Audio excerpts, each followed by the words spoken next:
9 days left. I can't believe I'm even saying this.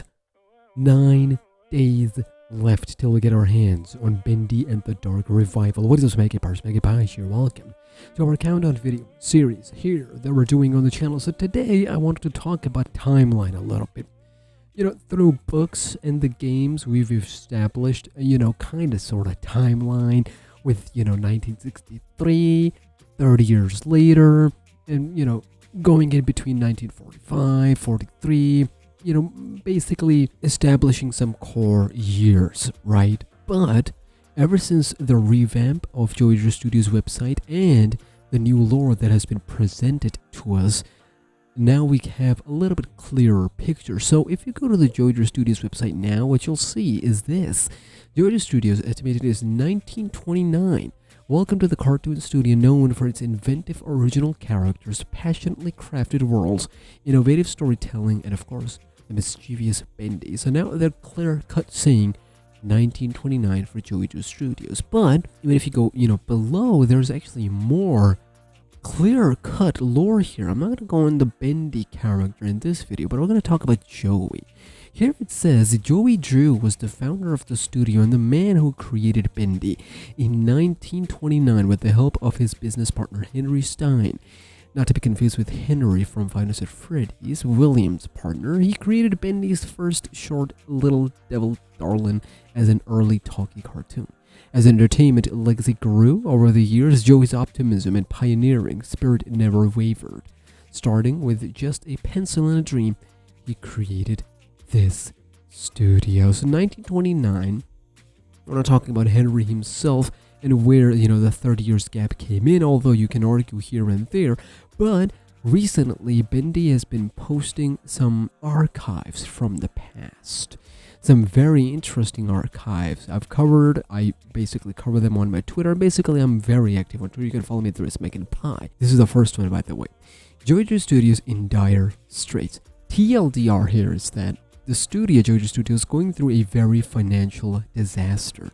They keep hammering on the 1929 date. They've asked, this telegram asked employees, artists, and whatnot, hey, yo, what's going on? Why are we going through this crisis? What's going on here? Employees, they were like, we don't know for sure, but one of the reasons for it is the machine. A machine that Joey was so adamant about. He was proud of it, and he's like, you know what? I'm putting my money on this. I'm putting all the money on this. This is gonna be the real deal. It says right here, some of the reasons given for the financial difficulties are rocketing expenses related to what he referred to as Joey's folly. When asked for clarification, they said they feared the machine. Joey didn't respond to any of the allegation. Then we get the second newspaper, and I'm pretty sure by the time I post this video, we're gonna get a third one. But in this article, it clear-cut says a very important detail. July 29, 1948.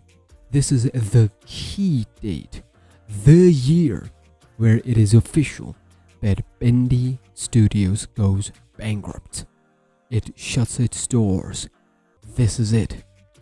This is it. As you can see on your screen, is Joey. His name is there. His pictures is there. Now, TLDR again is that many reasons were cited for the bankruptcy. Why it happened? One of the main reasons of course, the huge budgets for the Bendy Land Park.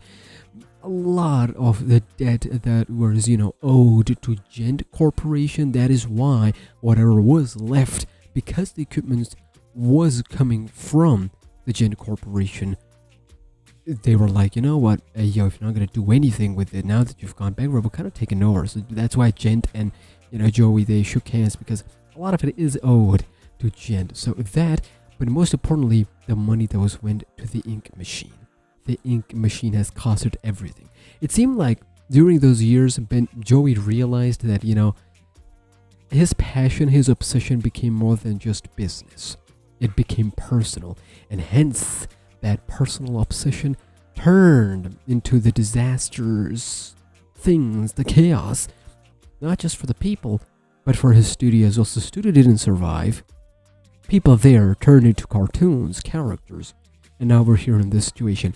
What I am interested in is if they'll set a clear-cut timeline between this, the time when it goes bankrupt, versus where Audrey is. Because with the Henry one, of course we know it, 30 years later, at the end of the trip of Henry back to the studio, he stuck in the time loop.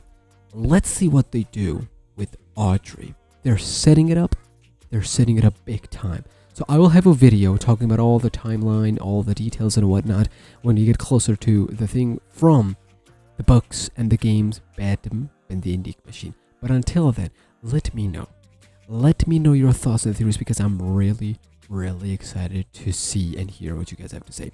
Ladies and gentlemen, I would leave you here. Subscribe for more. I'll see you in the next one.